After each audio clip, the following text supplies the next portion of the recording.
Hey, hi, hello.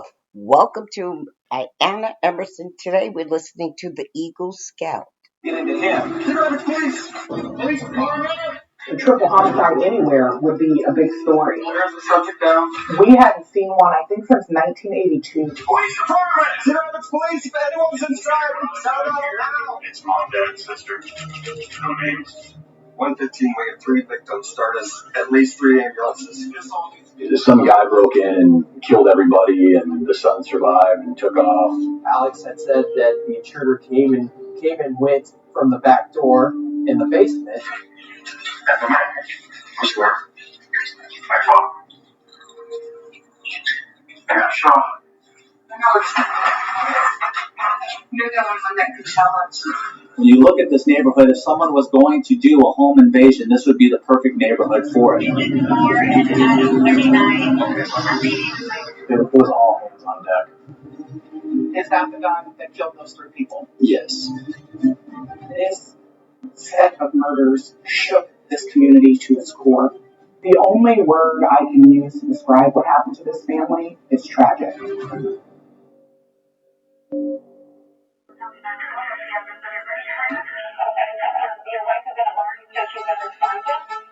This is what he's going to do. Situation. And I grabbed the gun. We're not the first place to put a body. No, sir. The only thing they could do was kill him. Do you want to say anything? Read the jury and find the defendant.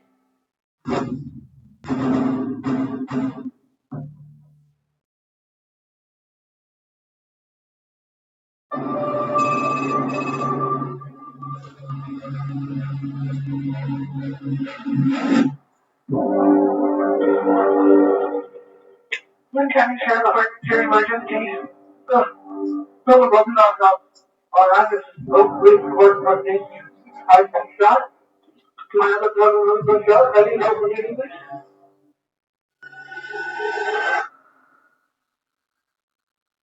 This neighborhood particularly was affluent, to say the least. Primarily wealthy families. Including the Jackson family. There was Melissa, the mother, Jan, the father, Sabrina, the younger sister, and Alex. Just stay on the line with me, okay? What's your first name? Okay, what's going on? That's all about this. Okay. Shot. You've been shot? Just a shot. Okay, hold on just a second. Are they still there? No, they left. They left? Did they come inside the house? Okay, where were you shot at? Downstairs. No, on your body. On your body, where have you been shot? What? I'm sorry, where? Do you know who broke in? No. Okay. Did you get a look at them? No. I think I spooked. You think what? Okay, I've got officers in the back and the front. This is done by they're ringing your doorbell.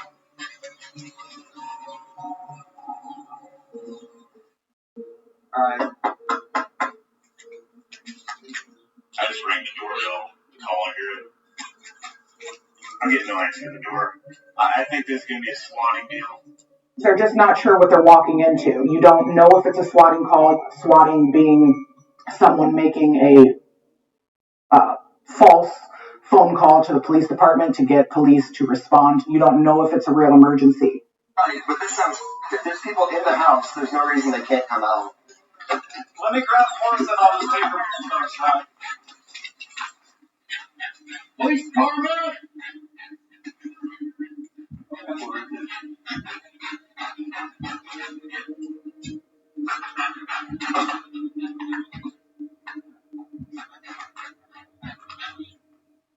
There's the subject down. The first person he sees is Jan Jackson on the ground.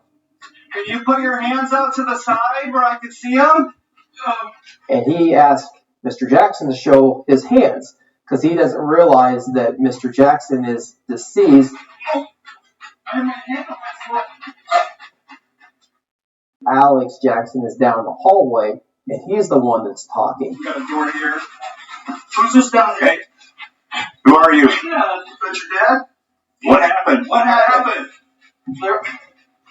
He came down. There was a man. 115 multiple victims. One is a gunshot wound to the head. The other is wounded in the leg. Who shot? Who else is here? My sister. She's back? Yeah, she's in her room. Is she okay? I think so. Sabrina? Sabrina? Is that a room right there? Yeah. She was laying there, in bed, under the covers, in what appeared to be a fetal position, and she was deceased with one very apparent injury to her left eye. Third victim? Yeah. 115, we have 3 victims. Start us at least 3 ambulances. Who's with me? Yep. Well, you go help Ziski in the whole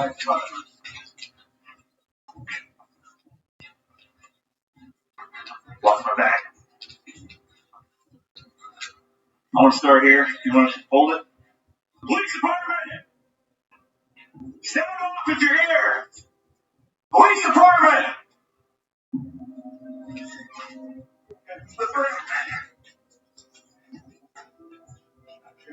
Cedar Rapids Police, if anyone's inside, sound off now!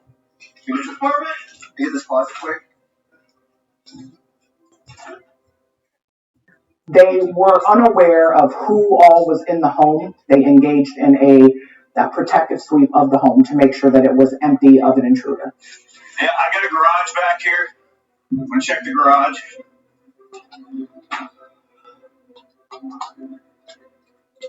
Yeah, that's fine. Well, assuming there's a mother around here somewhere. Check the master bedroom. Work that dog.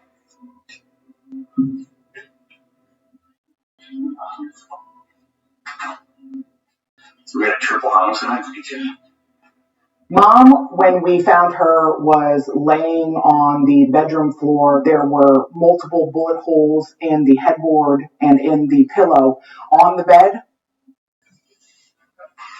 Are you able to walk or limp? What's your name? What's your name? Alex. Alex. Yeah. Alex, what happened? There was a man. What man? A tall man. Breathe and relax, all right? She can get my mom. Yep, we're getting everybody. You're Alex, right? Yeah. Okay, Alex. I want you to relax and worry about yourself right now. I need you to talk about everything. We're going to help you out. I got to put on gloves real quick. Yeah. 20. Okay. 1, 2, 3. Wait up here. Right, flip out. Okay. Coming with you. Yeah. You want me to go with him? Yeah. If you want to. Okay, you can call it up either one. I tried asking him. Just like it's a man, and that's all brother we got. Alright. First one, right here. Shot in the head. Looks to be a 22. Well, the rounds on the floor are 22s, so. You're going to shoot. Casings right here. Okay.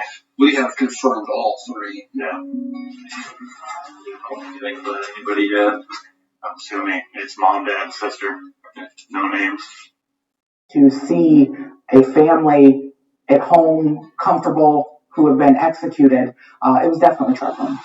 Start tonight at 10 with breaking news just into the newsroom. 61-year-old Jan Jackson, 68-year-old Melissa Jackson, 19-year-old Sabrina Jackson, all found dead in their home on Oak Leaf Court around 8:30 this morning. Stay with us for updates and reports on this chilling story.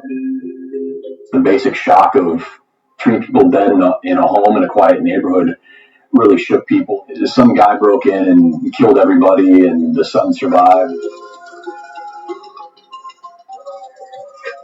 And almost immediately, police began to search the surrounding neighborhood for the intruder. Sheriff's Police Canine, anybody in the area signed off for doing tip on my dog? For that time of the day, for that area, very ordinary. It was all hands on deck.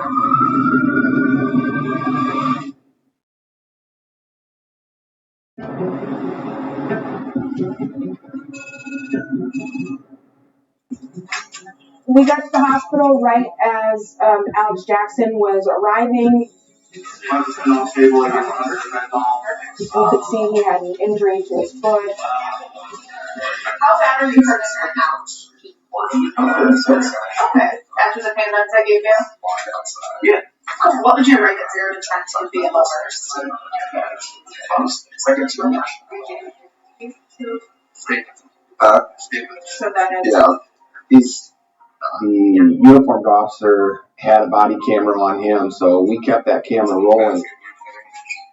And we just followed him right into the ER so they could treat his foot. Hey, Alex, my name's Sarah. I'm an investigator with the police department. Okay? This is my partner, Matt. At that point, we knew that he was reporting there had been an intruder in his house and that he had confronted the intruder and the intruder had left the house. Did you guys say anything or did you talk to him?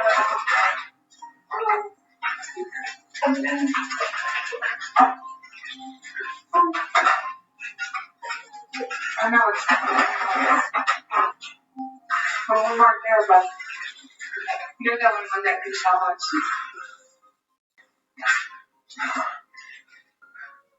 We didn't have a choice to not interview him right then and there. He's the only person that can tell us what this suspect looks like, so we can go find the killer before this happens to anybody else.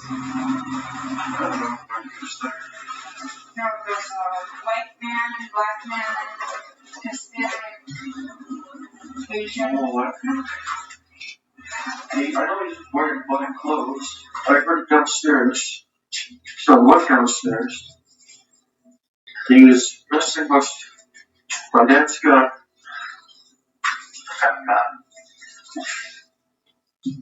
42. Right? Yes. He had a mask on. He was like, oh, he had one of those ski masks or whatever. Try ski mask. Did you see his hair? No. But his shoes.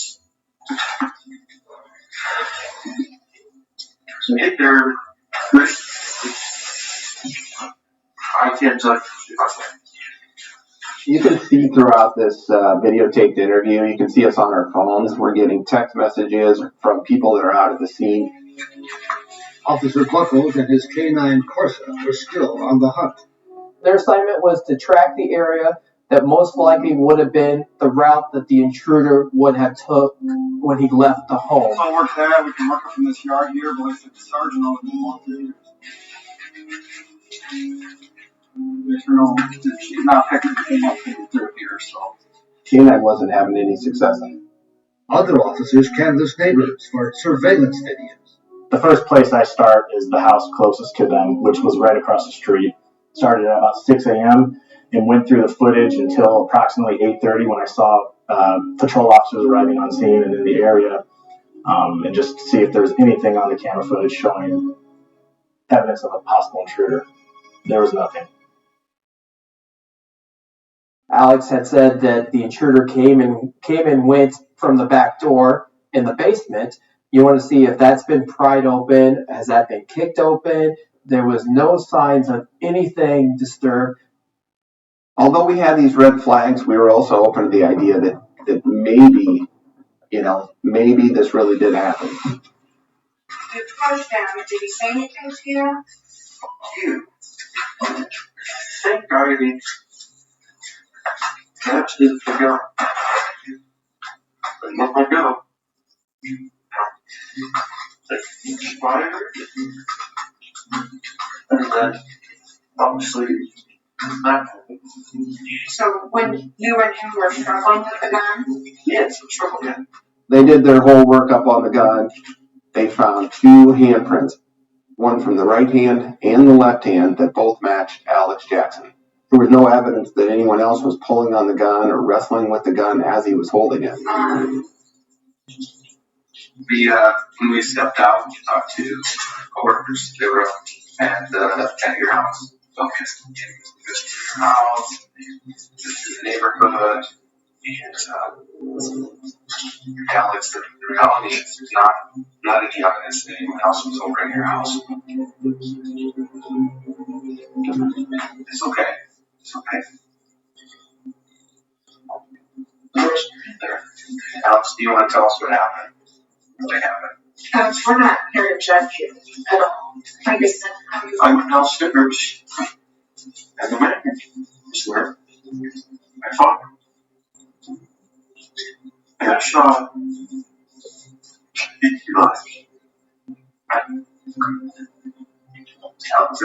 That's not what the evidence is showing. there's a reason why something bad happened. And I know you know that reason, but I don't. And I want to understand it. Okay. Well, you do. The Iowa High School Music Association has constituted the John F. Kennedy High School Marching Band. A member of the high school marching band, Alex Jackson seemed to be the all-American kid. He had worked hard to become an Eagle Scout.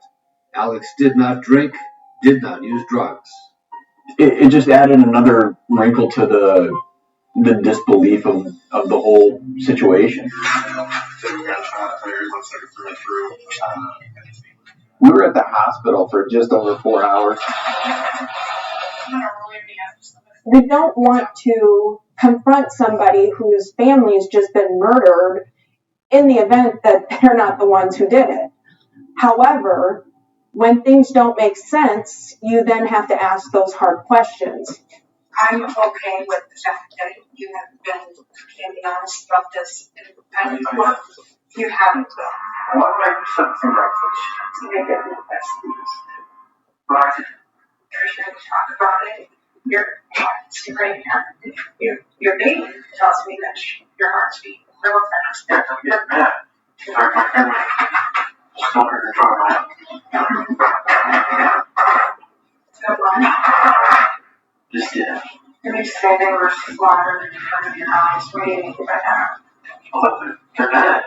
There were moments of regret where, oh gosh, my whole family's dead. But he was very intentional on not being tied down to any more detail than he was willing to give. There's issues in your house with your family that you're having. You gotta share those with us. I don't have issues with it. When's the first time you thought about this scenario? I didn't do it. Okay? I would never hurt my family. They are important to me. I love them. You may not understand that, but I love them. Alex, your sister was in the bed. Okay. Okay. Your judge don't shoot 18, 19-year-old girls in their bed and not be inside the house and takes them. What's the worst thing she's ever done? That I don't like her mother this year. Maybe living her crap. Introduce it called Democrat. That's the worst thing she's ever done. Yeah. We did receive some information that he and his sister did not get along at all. They had significantly different political views, that she was afraid if he found out that she was bisexual, what he would do to her. There was definitely tension in their relationship. And detectives learned that Alex, a junior at the University of Iowa, had struggled in his classes during the pandemic lockdown.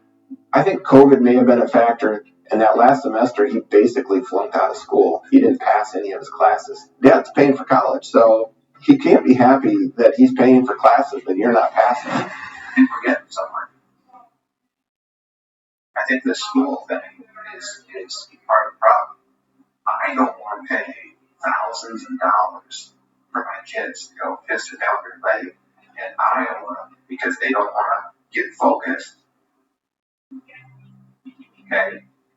It's not fun feeling like you're disappointing your family. My parents, good story. Also, Once he stuck to his guns, it's kind of like you dig yourself into this hole. I don't understand how you escaped carnage in that house. Everyone in that house was shot in the head. Except for you, you got this. It's professional. I don't know what in your foot. Oh, makes no sense at all. But that looks like it hurts. You don't want to go to shot. That's what we heard. It didn't hurt that bad? Blood for you know? Just a strange statement, right? No one wakes up in the morning and wonders what it would feel like to get shot in the foot with a firearm unless you intend to get shot in the foot with a firearm that morning. Huh? I want the guy found. Yeah, well, we found the guy. Found the guy. Yeah. That's interesting. Yeah, we did. Uh-huh. It's not me. Why do you say it was you? It's because that I just spelled out Alex, here. all of the evidence to you, and then you're going to sit here and tell me, basically, I think you're dumb, is what you're saying without saying. I think that's offensive. Alex, you're one of the victims of things. Alex. Because I didn't kill my family, that's why. There were a couple of points during that interrogation where the feeling was that he might have opened up and was close to giving, but it never tipped. The scale never tipped. He never confessed. That's not fun. So after surgery, Alex was brought to the police department. We wanted to give him one last opportunity to explain to us why this happened and maybe even change our mind on why. He sticks to the story he could tell. Like the gig was up, and then we let him know that he's being charged with the murder of his mom, sister, and father. You're being charged with murder. And there's no reaction. I mean, he just almost like he expected it. Start tonight at 10 with breaking news just into the newsroom in the last 20 minutes or so. Cedar Rapids police now say a 20-year-old man is facing 3 counts of first-degree murder after allegedly shooting and killing his parents and younger sister. How does this Egle Scout get charged with murdering his parents and his sister? It, on the surface, just did not make sense.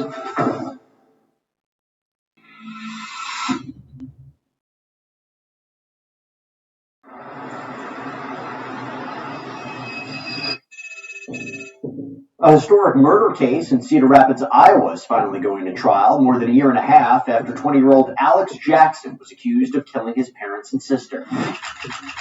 A triple homicide anywhere would be a big story, but we hadn't seen one, I think, since 1982. The biggest problem we had was this was a case of circumstantial evidence. It's human nature for people to think, I can't see a kid doing this to his parents or his sister. Alexander Jackson lost a significant amount of weight. I'd guess well over 100 pounds. His hair was grown out. He wore a mustache and goatee. Very different than the Alexander Jackson from June 15th of 2021. Mr. Shear, are you prepared to proceed for the state? I am, Your Honor. You may. Alexander Jackson, I want you to think that he had perfect family life. The evidence is going to show you what the truth is about this family dynamics. And it's not what Mr. Jackson claimed to be. I wanted to paint right away, this isn't a loving family that the defense is going to come and try to show you. This was a triple homicide. They find no evidence of any sign of anyone else inside that home that morning except for the defendant, Sabrina, Melissa, and Jane. There is no signs of forced entry. There is no signs of a struggle. And yet the defendant claims, and you'll hear this in this interview, that he didn't hear anything until after the fact and had this struggle with this mystery man down in the basement. And that's how he got shot in the foot. He got shot in the foot after 3 people were dead. You hear about this unique Browning 22 rifle, a gun that was used on all three of the Jackson family members, you will see that there is only one person responsible for these events that happened on June 15th of 2021. The defendant, when he shot and killed them with that .22 Browning rifle. Ms. Garner, are you prepared to proceed? Thank you, Roger. Having just seen his father lying in a pool of blood on the ground, with a gunshot bleeding from his foot, in shock, as officers said, heavily medicated with fentanyl, officers wasted no time at all accusing Alexander Jackson of killing his family. You're going to hear that Alex was raised by loving parents. He had great relationships with his mother and his father both, spending time with them, helping them out around the house. There's no history of mental illness. You'll hear nothing except he enjoyed band. He enjoyed scouts. He was respectful to his teachers, respectful to his parents. The strongest point that they had was that there were just missing pieces to this puzzle. This was a home invasion with an unknown motive. An intruder who escaped out the back door and left it open. The evidence will show that the police made very little to no effort in this investigation. Alexander Jackson was the fourth victim in this case. There's no doubt this is a tragedy. No doubt at all. Do not compound this tragedy by convicting Alexander Jackson of murder. Thank you. The prosecution began with the neighbor from across the street, My name's Lydia Yang. whose home surveillance camera showed no one coming or going from the Jackson home. Ever see anybody that seemed alarming or concerning to you, wondering what this person is doing in the neighborhood? No. State calls Brandon Bosenberg, Your Honor. All right. Our investigator, Brandon Bosenberg, handles tons of firearms as part of his regular course of investigating crime scenes. Is that the gun that killed those three people? Yes. He could not figure out how to load this weapon without watching a YouTube video. So I did refer to a video to see how to properly load this rifle. And then, of course, loading is done right here inside the stock. It does have a tubular magazine that feeds the rounds into the chamber. Did you form an opinion as to whether or not during these killings that firearm had to be reloaded? Yes, there would have had to have been a reload at some point in the process. It told us that the person who used the firearm knew how to use a gun that even our expert couldn't figure out initially. Just for the record, can you please provide us with both your first and last name? Matthew Demlinger. The key witness for the prosecution was the lead detective, Matthew Denlinger. Here's your right hand. Do you swear or affirm that the testimony you'll be giving this afternoon will be the truth? I do. And Denlinger was used to introduce some important video evidence, the interrogation of Alex Jackson. Alex, do you want to tell us what happened? What really happened? The jury saw all 4 hours of the interrogation. Why would I do something like this? To make it Any concerns about your interview that you conducted with Alex Jackson about him not understanding what you're asking him? No, I mean, that was a fairly lengthy interview, and at the beginning of the interview and at the end of the interview, he seemed to be tracking quite well and answering and seemed to understand what was going on. When you interviewed the defendant, do you recall how much he said he had in his bank account? $30. And do you know through your investigation and who would get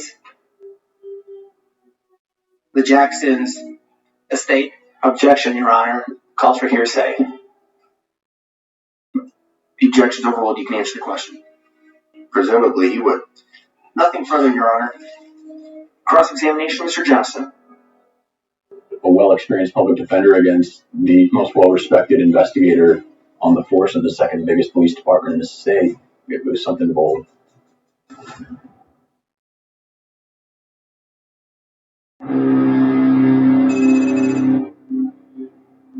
Thank you, Your Honor. Investigator Denlinger, you've heard the expression never say never, right? I have. The defense attorney is extremely experienced, so he knew what he was doing, but I came prepared. And Alex Jackson's lawyer, Tyler Johnston, was sharply focused on the emergency room interrogation of his client by Detective Denlinger. So when you went to the hospital, you knew that Mr. Jackson had been shot in the foot, right? I did, yes. That he could very well be traumatized. Yes. He could be in shock. Yes.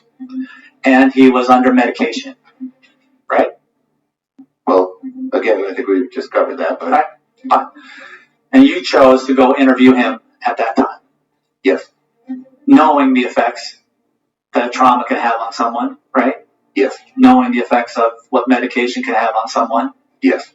The fact that he had been on fentanyl and that we chose to interview him right there seemed to be a really big sticking point for the defense. You even asked the nurse to hold off on the pain meds for 15 minutes, right?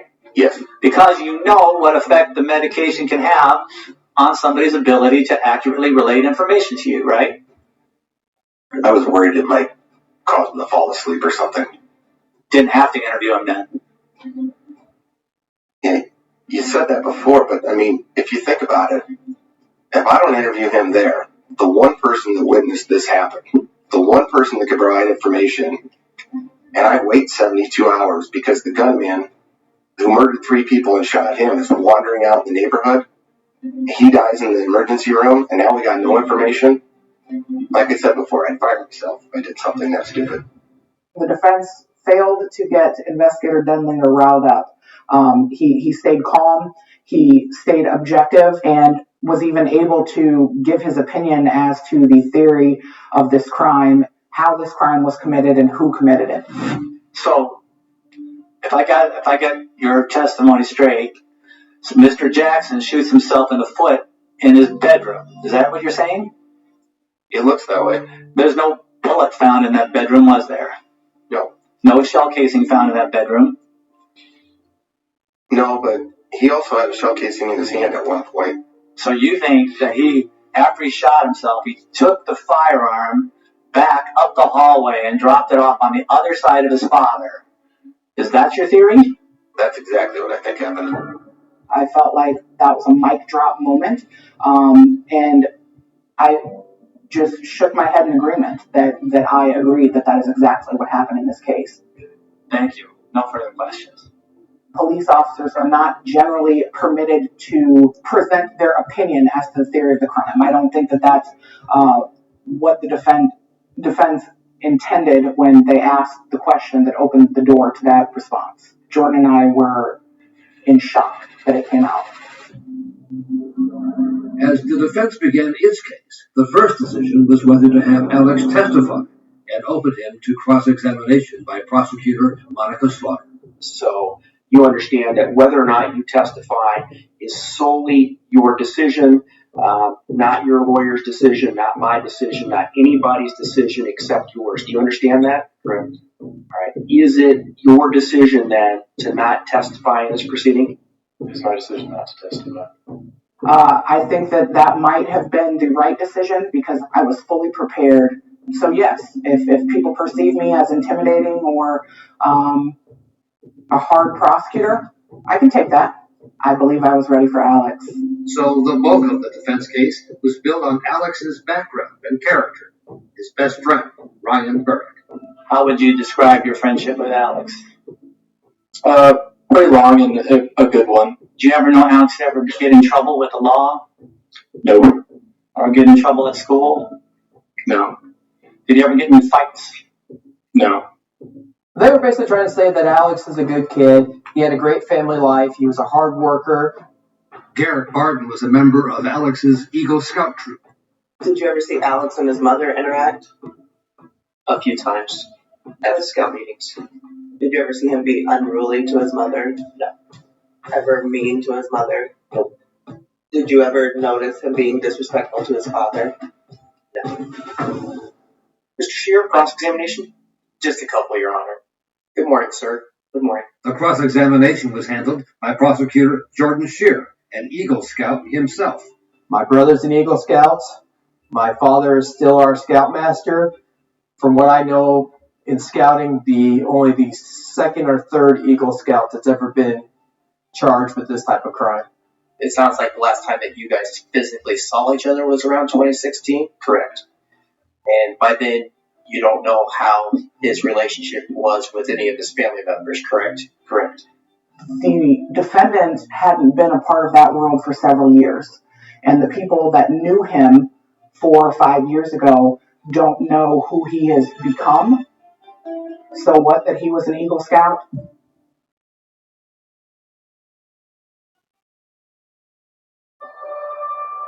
Ms. Slaughter, are you ready to make your argument for the state? You may. June 15th, 2021. Alexander Jackson makes a call to 911. He says that he's been shot in the foot, that someone broke in, but never in that 911 call do you hear the defendant yell out to his sister, "Sabrina, I've been shot. Dad's been shot. Are you okay?" Nothing.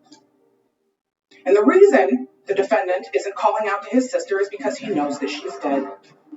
He doesn't call out to his mom. "Mom, I've been shot. Mom, are you okay? Mom, help me. Check on Dad." Because he knows his mother is also dead. The defendant said he thought it'd hurt worse. Getting shot in the foot, he thought it would hurt worse. That's not something that's contemplated. You think about what it's going to feel like to get shot in the foot when you've planned to try and cover up 3 murders that you've committed by shooting yourself in the foot, ladies and gentlemen. Thought it hurt worse. This was not some random intruder that breaks in and executes a family that he doesn't know with a gun that he didn't bring with the hope to steal things that are never stolen. Where there's a struggle with a huge man and a tall man, a black man with green shoes wearing all black and a ski mask with gloves on. Makes no sense. The murderer in this case that you're looking for, ladies and gentlemen, is seated right behind me. And that murderer is Alexander Jackson. There is only one conclusion that you as jurors are going to be able to reach, and that is that this defendant is guilty of all 3 counts of murder in the first degree. Thank you. We're now turning it over to Mr. Johnson. Mr. Johnson, are you prepared to proceed? Yes, Your Honor. All right. Why would Alexander Jackson kill his family? It makes no sense. This was a normal family. This was a happy family. He was an Eagle Scout. An Eagle Scout.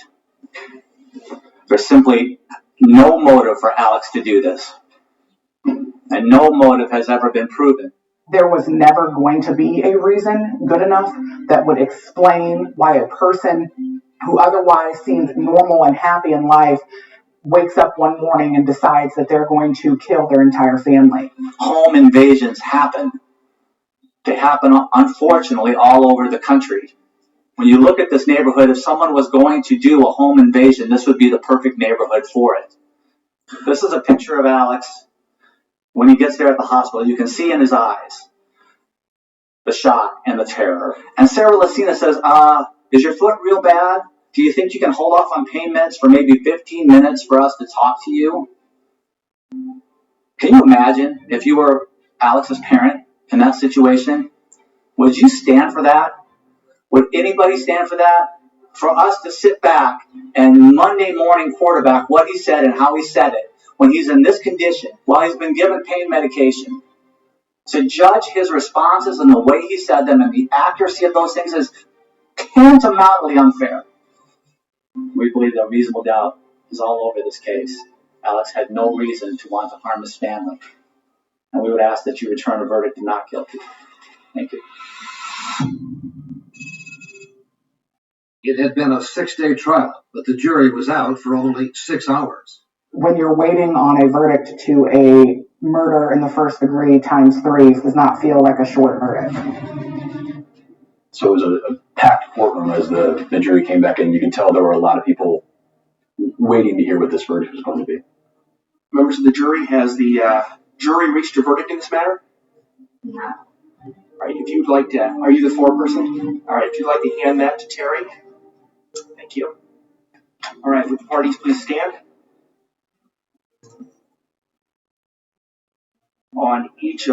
As to each of the three counts, form of verdict 2 has been executed. We, the jury, find the defendant, Alexander Jackson,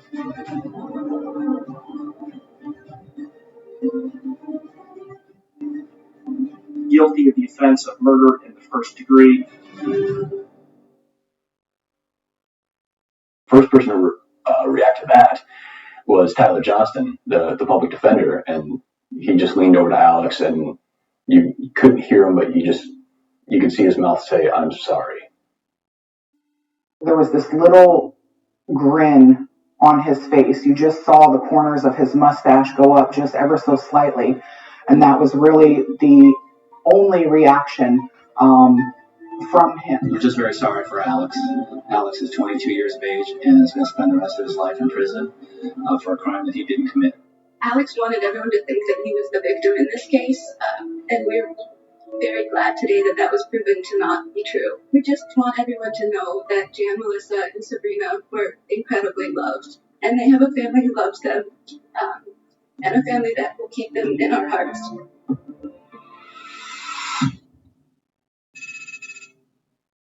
This set of murders shook this community to its core. The heinous, brutal nature of each of these homicides warrants the court imposing 3 consecutive life sentences. As it is Mr. Jackson's position that he didn't commit these crimes, I'm not going to argue with the prosecution about the nature and circumstances of the way these crimes were committed. Mr. Jackson to this day maintains his innocence. Mr. Jackson, is there anything you would like to say? No, Your Honor. All right. And at this time, Mr. Jackson is adjudicated to be guilty of 3 counts of murder in the first degree. In each count, he is sentenced to be confined for the remainder of his life with no possibility of parole. Sentences shall be served consecutively with each other, and we are adjourned. The only word I can use to describe what happened to this family is tragic. There is not a winner in this case. The Jackson family should not be dead, and that young man should not be spending the rest of his life in prison. Tragic.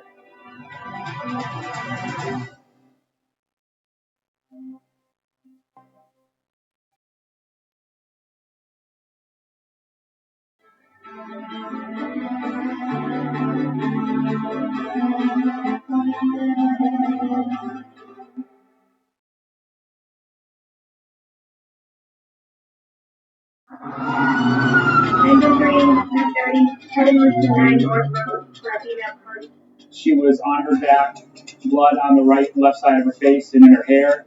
I just saw the gun in her hand and her hand going up, and I lunged to try to get to her.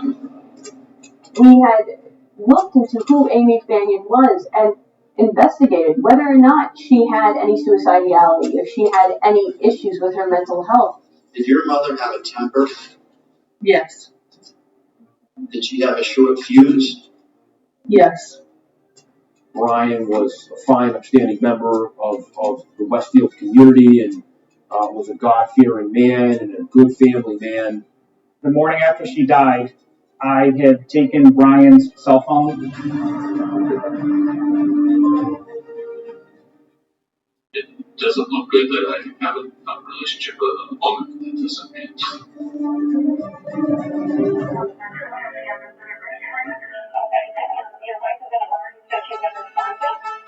This is what he's going to tell you. Situation. And I grabbed a gun. That's not the first place to put a body. No, sir. The only thing they could do was kill him. Do you want to say anything? We, the jury, and find the defendant.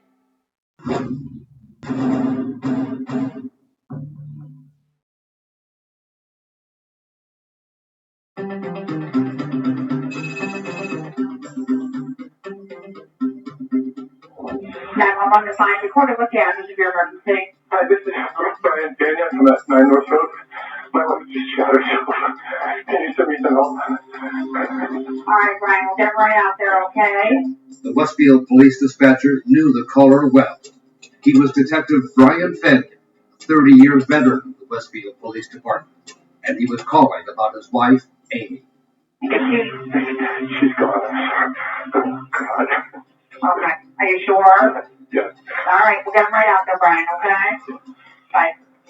Engine 3, Med 30, item route 9, North Road, for a female party to possibly in 10 to be instructed from police group.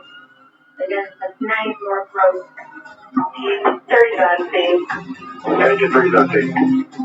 It's a 3 on scene.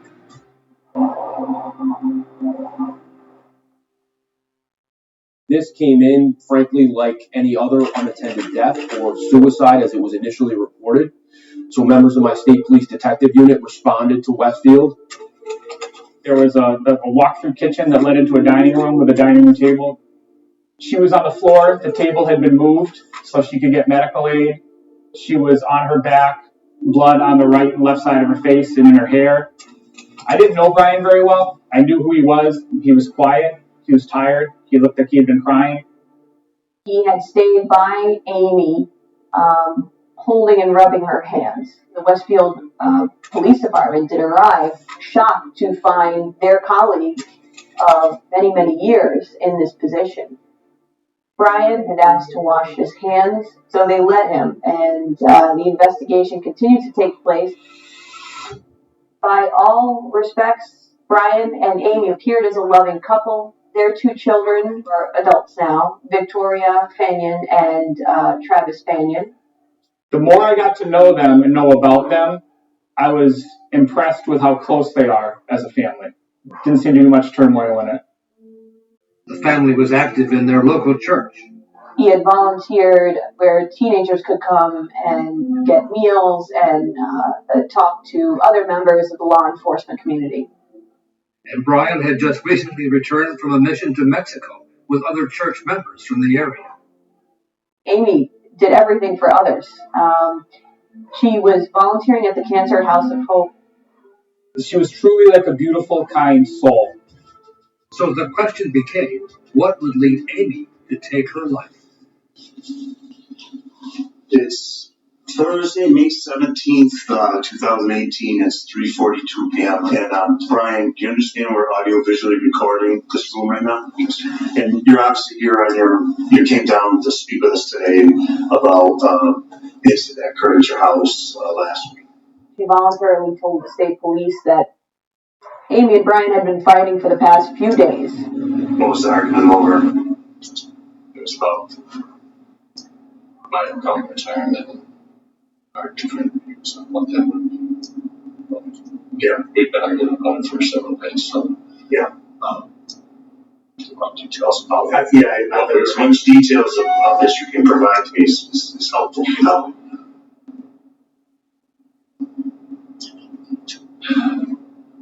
I want to travel more than she does. We have a dog that's rather old. I don't want to get another dog after that. She really wants a dog. She said, that's what our pets is dead. Our house is really old. There's a lot of maintenance involved with it. And I'm going to be a slave to this house, so I'm going to try my return. And then there was a current, there's a play coming up that she committed, was supposed to attend, but didn't ask me before. But I didn't want to go because I had something else I wanted to do. She said, it's obvious they didn't want me with her. I didn't want her around. She said. That day, Amy was working on polyurethaning a child's step stool with different animal characters on it as a gift. Her brother, Eric Hansen, had actually come to the house. She talked about the good weather that they were going to have later that week. And by his account on May 8th, she was happy and normal, not distraught in any way. Detective Fanny was on duty at the Westfield Police Department that day, but left around noon to go home for lunch as he said he often does. So just walk us through. So you said you took your firearm off and you put it on the hutch. I went and used the bathroom. Where was your wife when you did this? She was either in the kitchen or at the table and transitioning from one to the other. What was she making? Peanut butter toast. Peanut butter toast. Okay. I went and used the bathroom. Okay. It came out. She was at the table. Just kept talking. She shaped the butter and just it's obviously walk me around. She shot herself and I tried to get to her, but couldn't get to her. If you could pretend with your fingers, like what you saw, I don't understand. And I was just you look up and what do you see? And I was there, so I just saw the gun in her hand going up, and I lunged to try to get to her. And then she's talking to you when she's doing this. That's all she said. That's the last thing I heard her say. Is obviously don't harm you. Okay. You see raised arm, gun, puts it towards her head, somewhere's around here. Okay. And then how long of a period of time is it? Very quick, because it was long, because I was here, and by the time I got over to here, just so quick. So how close did you get, Brian? Less than a foot. I mean, like here. So she was in the chair when this happened, and then she went over to the side, down to the floor. And I crouched over her, rolled her to the side. The gun was beside her. I think I maybe did what just because I told her to be. So what happened? What did you see? Blood just started to spread from her head. She had to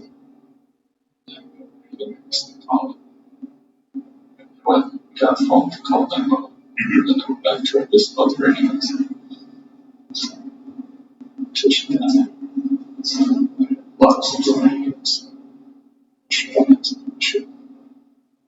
Watching his interviews with police, his emotions were not extraordinary. He wasn't overly, weepy or sad. There seemed to be some thoughtfulness or purposefulness around what he was saying. So she got that mad that quick. Suspect. And it's just over that, what you said. I mean, that's just, it was from the night before, she was still mad, but it was always, Amy was rageful. Amy did this out of rage. He said that she was just so angry, and she only gets so angry around me. Were you unhappy in your marriage? Sam was unhappy.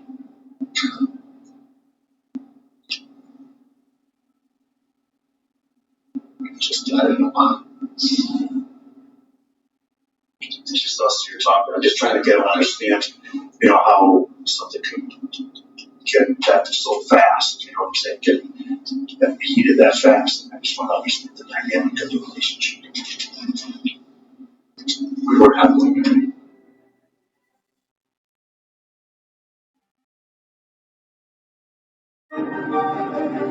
It's the city of Westfield, Massachusetts. It's a close-knit community. They had to have known as time went on, and it wasn't officially ruled a suicide. It was pretty evident the direction this case was kind of going. A note or letter was sent to my office early on, signed by purportedly a number of family members, urging me and the district attorney's office and the state police to sort of cease and desist in the investigation. Given that Brian was a fine, upstanding member of the Westfield community and was a God-fearing man and a good family man.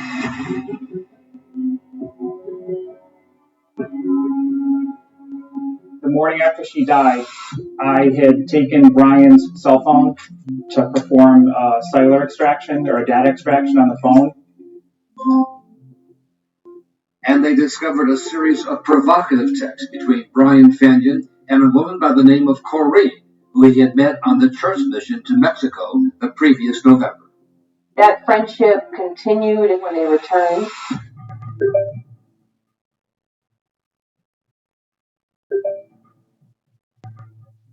It was in March where the relationship seemed to rapidly progress into something more, clearly a romantic affair that increased in intensity.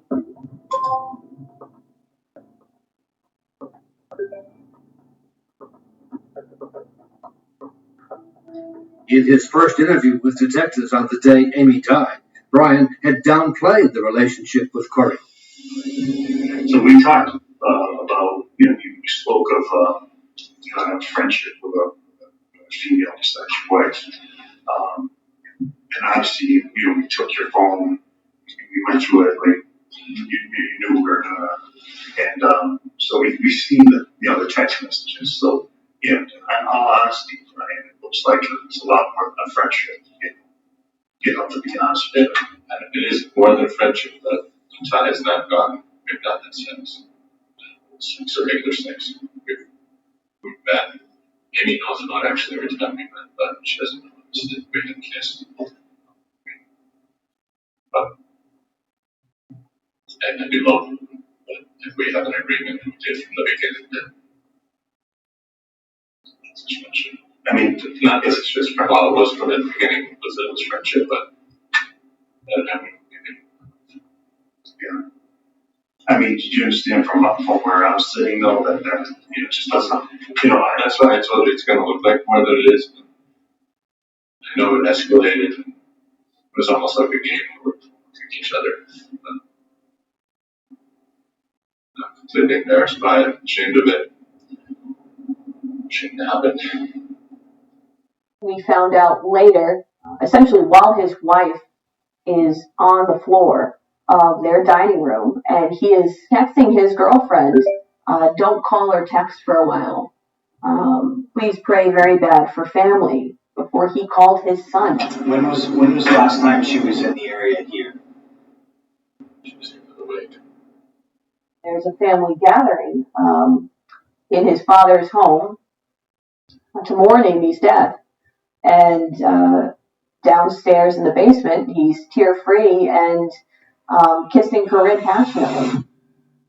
Detectives also discovered a series of internet searches on Fanion's police computer around the time the affair was heating up.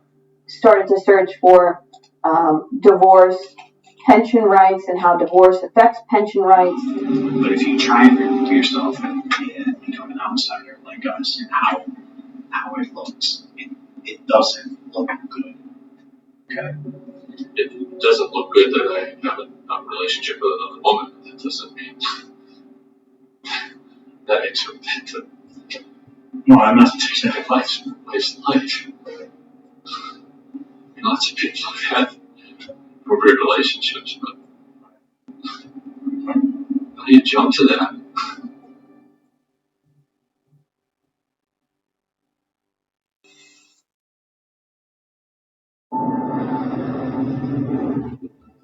I think as a police officer, and especially a homicide investigator, you're driving alone in the car and you're thinking, I can't believe that I'm investigating another officer for killing his wife. We had looked into who Amy Fanion was and investigated whether or not she had any suicidality, if she had any issues with her mental health. In Amy's phone, everything was positive. Everything was supportive. She was so excited for spring. She was so excited to have a grandchild. She had plans. This was not a woman who was in any way suicidal or preparing to kill herself. But the medical examiner began to receive calls from Brian Fanion about his wife's health. He's probably keenly aware of what we're investigating and how we're going about it because he knows what we do. He sent a list of medications that Amy had taken. Most of them were old, I think for irritable bowel syndrome. He had stated that Amy's IBS was triggered by her anxiety and depression. After that, he had found a journal of Amy's. He decided to highlight particular passages and stated to the medical examiner that he wanted them to have the highlighted version as potential signs of her being sad or depressed or in some type of crisis, as supporting evidence of the fact that she had killed herself. The final ruling on suicide or homicide would in fact come from the medical examiner's office, which relied heavily on the forensics. Trajectory of the wound would have come from slightly behind and at a downward angle, with an entrance here and an exit out here. I had never seen a head wound like that in a suicide in the years that I've been doing it. All right, so what hand did she have? Her right hand. Okay. So can you just show me what you see, though? Like, can you just demonstrate what you see her do? I just saw the gun. Does she have it held like by the handle? I mean, how is she holding the gun? She doesn't. She's not a gun person. It looked like she was holding it awkwardly. She may have. I don't know. She may have even had it on the neck. I don't know. It was really awkward the way she was holding it. Because she's not a gun. I know this is someone love, but I just need you to walk me through what you see her do, because this is important. But it's me, it's important. We need to get through this. I just know it was awkward the way she was holding it. That's all. So she puts it to the side of her head. Yes. Okay. And she saw the gun up there. It was, where was it like just like touching her? Very close if it wasn't touching. And then those tests showed that, that gun was further away from Amy's head when the trigger was pulled than he initially told us. There's a problem. I'll be straight up and honest with you. Okay. There's no indication whatsoever so far that she had a gun close to the side of her head. Wrong, but she did. I saw her. How do you say there's no indication? I'm just telling you right now, there's no indication right now. So you gotta help me understand this, Brian. I'm confused by it. I'm telling you, it's hard. They're not doing anything. I mean, there's no doubt she was shot. But the question is, from what distance? It was right freaking there, I'm telling you. I mean, I have to make sure of this here, Brian. Well, do what you need to, but I'm telling you, it was right there. How could that not lead the evidence? I don't know. That's why I'm asking you. All I can tell you is what I saw, and the gun was right there. Like right pressed up against her head? I don't know if it was contact, but it was right there. And because Brian Fenton had washed his hands right after the shooting, there would be no gunpowder residue on him. You fired a firearm and have powder on your hands, Brian, and she needs it on her hands. If she didn't do it, you would also do that. Is that fair to say? I know, but is that fair to say? I don't know if that's fair to say. I wouldn't think of doing that. I suppose I can see what you're creating. I'm not creating anything. I'm telling you what happened. Right. I'm telling you, you held her hands. You washed her hands. Why she's dead. Right, I understand. She's dead. So the other option is you got pissed and you're a few feet away and you shot her in the head. She's sitting eating a sandwich. Didn't happen. Didn't happen? Did not happen. She picked up the gun and she shot herself, and I tried to stop her and I couldn't.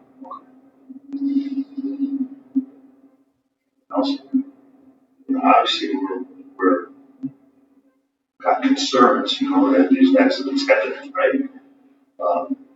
Just want you to help us through all that stuff. Oh, I'm telling you the truth. Giving you a lot. So you didn't shoot your wife? His statements, as he made more of them, became inconsistent in some critical areas for us.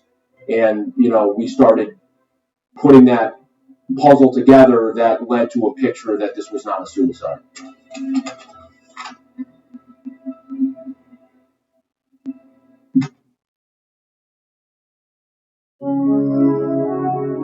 He was quiet when we went into the house I think he knew as soon as he saw us while we were there. And the only thing he said it to all of us in the room is this really necessary? When all the facts were accumulated, it was fairly clear to me that Mr. Fannin killed his wife in cold blood in a calculated manner, and it was a first-degree murder charge.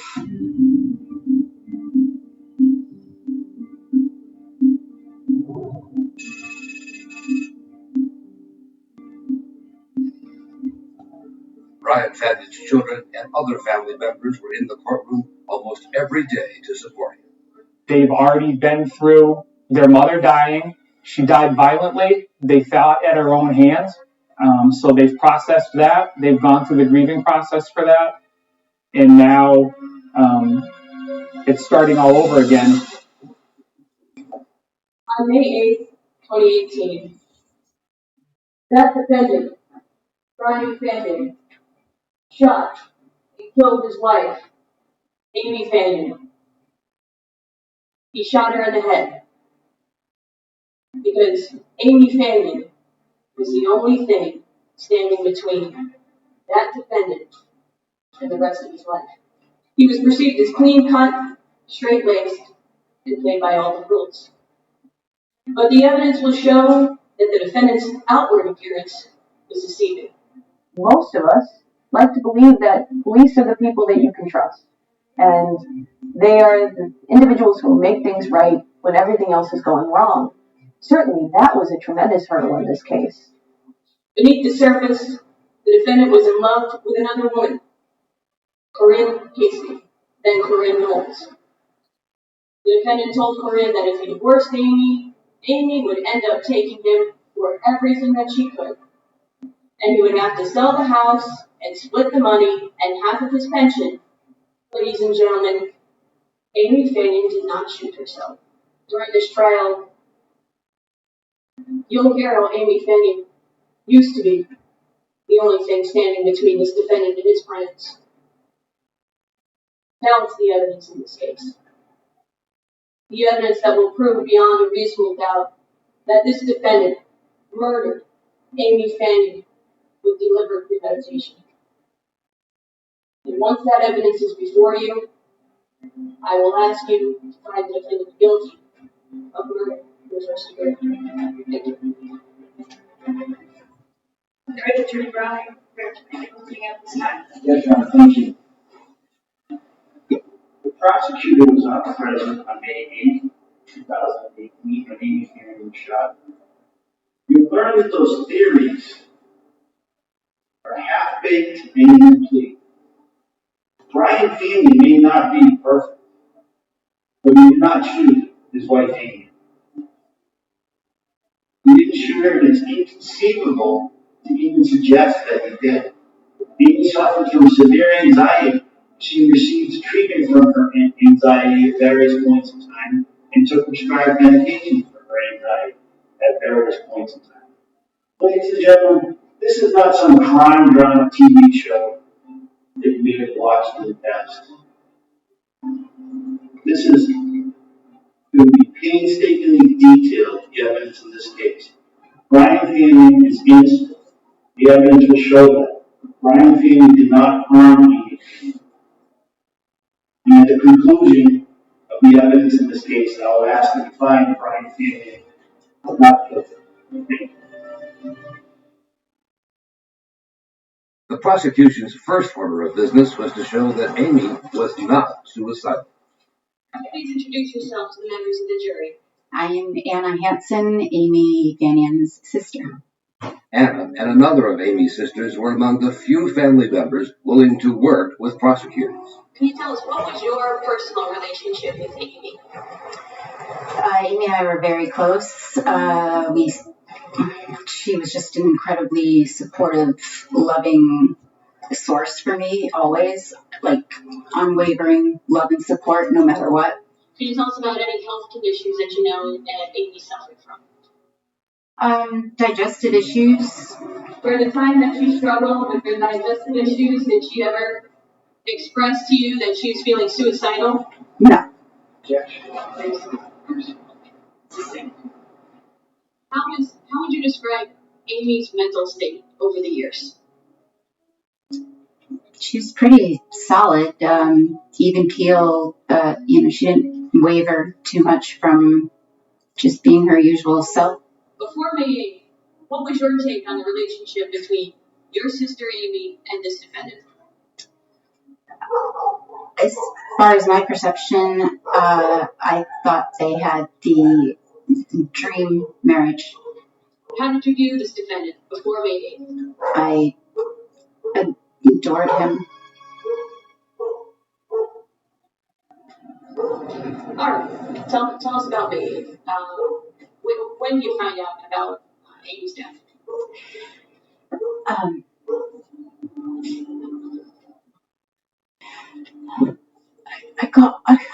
Sorry. It's okay. I received a message from my sister Mary, and she just seemed very upset. So I called Amy's house, and Brian answered. And what did the defendant say?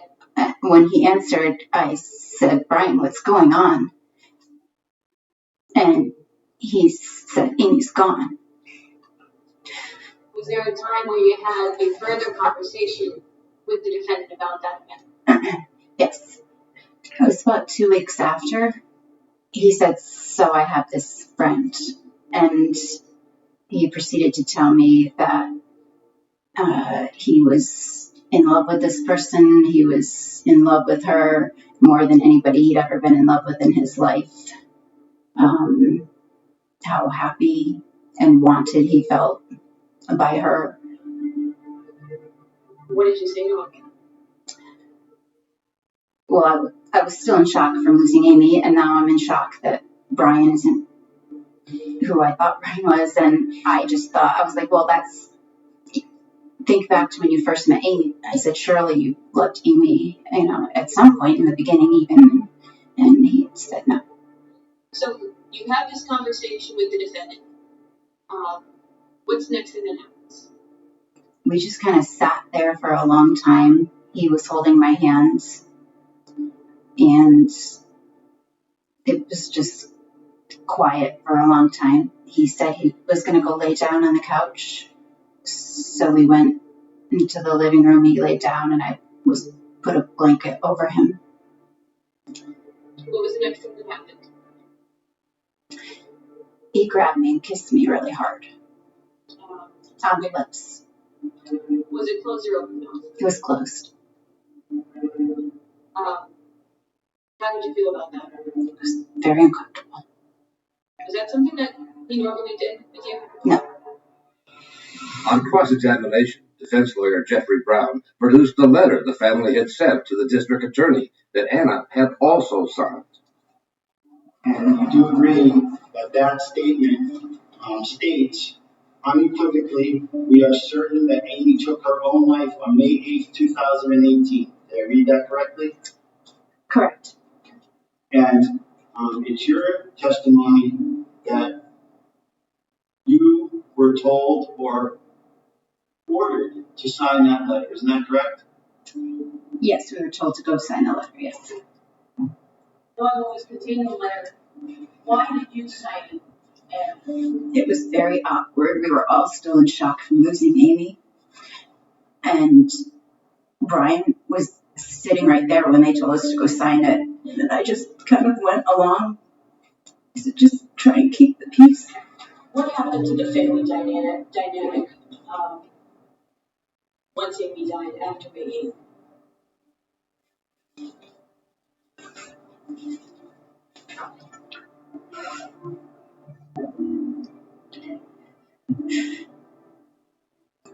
I lost all my best friends. Who you referencing as your best friends? My family. Why did you lose them? Why do you feel that you lost them? They don't talk to me anymore because I agreed to testify to who Amy was.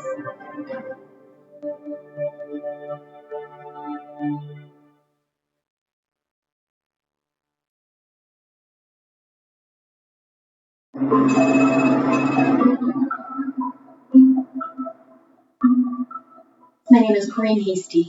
The prosecution's second witness was the woman Brian Fanning had fallen in love with. And what was the conversation that you had with this defendant about him saying that he loved you? Told him that I loved him back. Did the defendant ever talk about what could happen to him if he were to divorce Amy? The conversation was that if he was ever to divorce Amy, there was a concern about the money in regards to pension and other benefits. She described the last time she saw Brian before Amy's death in a deserted parking lot near his home. Well, we were talking, per usual. Then we ended up in the back seat. I took my top off and my bra. He had his shirt off. There was kissing, there was hugging, there was French kissing, there was digital penetration from him to me. Did he express any concerns at that time about going further or having difficulty going further with sexual intimacy? Yes, he just said that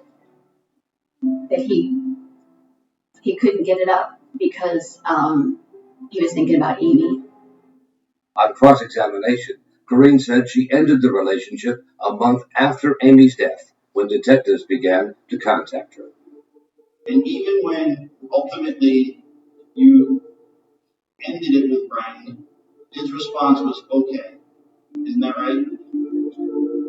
To my recollection. In other words, he didn't beg you to change your mind. Isn't that correct? Correct. He didn't say to you, "Oh my God, I killed Amy for you, and you're leaving me." He never said that, right? Correct.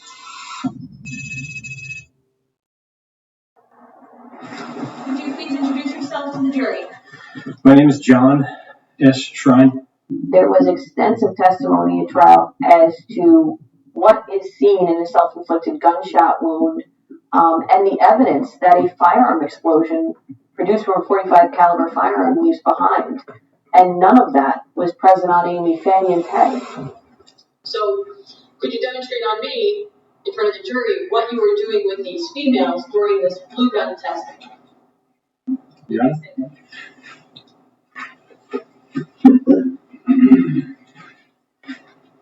So essentially, the women were asked to initially hold the weapon, giving the information relative to entrance, exit.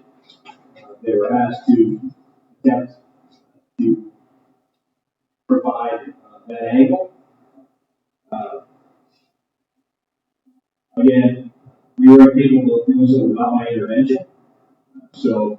Am I producing the trajectory of Amy Fanning right now? No. Where am I shooting? Forward.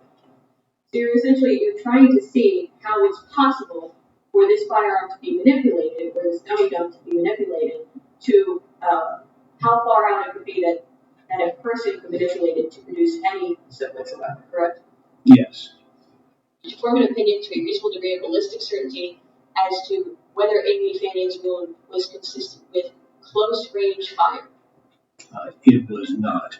And did you form an opinion to a reasonable degree of ballistic certainty as to whether Amy Fanning's gunshot wound was a contact wound? It was not. But the defense was ready with its own powerhouse witnesses. Hi, I'm Victoria Fanning. I'm the daughter of Brian and Amy. The defense was largely that Amy was short-tempered. She was angry and quiet. Did your mother have a temper? Yes. Did she have a short fuse? Yes. Did your father ever yell at you once in your life? No. Amy and Brian's son, Travis. Was it incomprehensible that your mother did something impulsive on May 8th, 2018? No. I could easily picture or envision her grabbing the gun impulsively or with dramatic effect, but not knowing well enough how a gun worked that she picked it up intending to complete a trigger pull and shoot herself.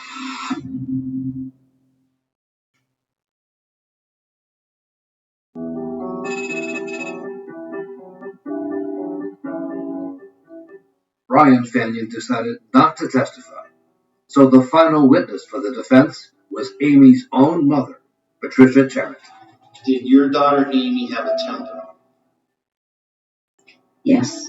Did you ever observe Amy to be snippy with Brian? Yes. How often? Often. Yeah. Brian couldn't do anything right in Amy's eyes, is that right? Yes. And would you say anything to Amy when you would see this? Yes, actually, because it would be at the supper table very often, and I would be embarrassed. And is it fair to say that amongst the community of your family, that Brian has a reputation for being peaceful, gentle, and nonviolent? Correct. Thank you. I have nothing further. Good afternoon, Ms. Tarrant. How are you today? Thank you. During those times when you saw Amy sniffing at Brian, did she ever threaten to hurt herself? Amy wouldn't have said something like that. She would never, say what she was going to do to me. That's just not, she wouldn't talk that way. Is this defendant very dear to you, Ms. Tarrant? I beg your pardon? This defendant being locked, do you love this defendant? Yes. With that, we will now have the closing arguments of counsel. Attorney John. I'd suggest to you that the reasonable conclusion that you should reach is that Amy Fanion snapped, raised the gun to her head, and as Brian Fanion lunged towards her to get the gun away from her, the gun fired, killing her. Ladies and gentlemen, I'm not suggesting that Amy Fanion intended to kill herself. I'm suggesting that Amy Fanion was a volatile person at times, a wonderful person, but nevertheless volatile, and had some rage issues. And when things didn't go her way or as she planned, it caused her severe anxiety to the point where she lashed out. I'm suggesting to you that this was one of those instances. And ladies and gentlemen, after you consider all of the evidence in this case, I suggest to you to find Brian Fanion not guilty of this charge. The credible evidence in this case proves that the defendant had every motive to murder Amy Fanion. The evidence shows the defendant's thought process. He loved someone else and he couldn't stay with Amy, but he can't divorce her. In his mind, the defendant was left with one option. All of the defendant's excuses have failed. Only the evidence remains. And that evidence proves beyond a reasonable doubt that this defendant murdered Amy Fanion with deliberate premeditation. And now that that evidence is before you, I ask that you find the defendant guilty of murder in the first degree.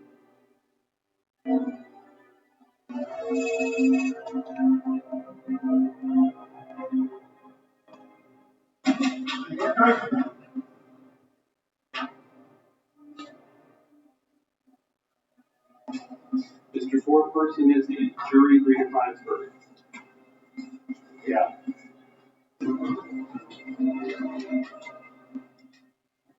All right, Mr. Foreperson, what say you? Was the defendant guilty or not guilty?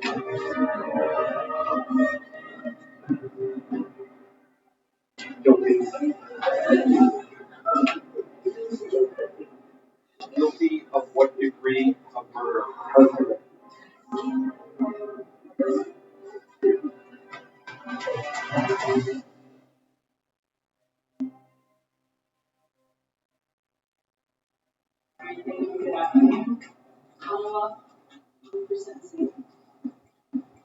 Yes, Your Honor. The Commonwealth was sentencing at this time. It was rather fast. No family members from either side chose to speak. Your Honor, I will be speaking today alone. Amy was simply irreplaceable. Kind-hearted, selfless, and devoted to her family. She demonstrated a compassion for others that is so rarely seen in our everyday lives. Her truth, who Amy was, and who she will remain to be to those who truly knew her, and those who truly loved her. was this. She was a gift. Alright, Mr. Clerk, you may impose it. Yes, Your Honor. Mr. Fanny, would you stand, please, sir? Hearken to the sentence which the court has awarded against you. The court sentences you to life imprisonment. It's life in prison without the possibility of parole. This was a man who murdered his wife in cold blood as she was eating a sandwich. And the only thing this woman did was serve her family, look out for them, and love them. Justice was served. Mr. Fannion is being held to account for what he did that was so heinous and so callous and so sociopathic. And I hope she didn't see it coming. I hope she didn't realize what was going on, and I hope she didn't suffer.